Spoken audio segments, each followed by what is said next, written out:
Welcome sa ating Sara serye. Meron na namang isang matalinhagang words of wisdom ang ating Vice Presidente.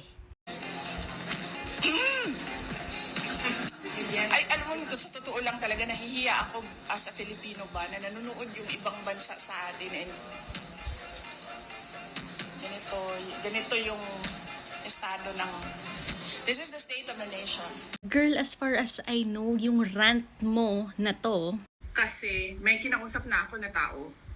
Sinabi ko sa kanya, kapag pinatay ako, patayin mo si BBM, si Lisa Araneta, at si Martin Romualdez. No joke. No joke.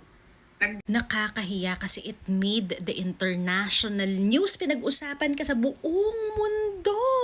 Yung ganyan mo na Vice Presidente ng isang bansa publicly said ipapapatay niya ang Presidente ng Pilipinas.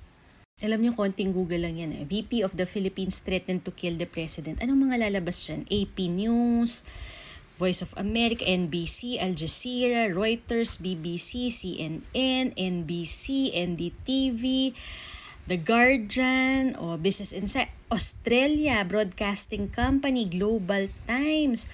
My goodness. Sino ang nakakahiya? Who made international news? Sino yung mga nagwawala at new news everywhere? Talaga ba, girl? Tingnan mo naman, Associated Press, World News, the Philippines Vice President publicly threatens to have the President assassinated. Okay, hindi ako umiiyak, hindi ako nag-cocaine. Nakakahiya. Meron ka pang seal ng Office of the Vice President sa likod mo. Oh my goodness. Who's nakakahiya? Putang ina ninyong lahat. Martin Romualdez, Lisa Marcos, Bongbong Marcos. Yup, nakakahiya talaga ang Vice Presidente ng Pilipinas sa international community.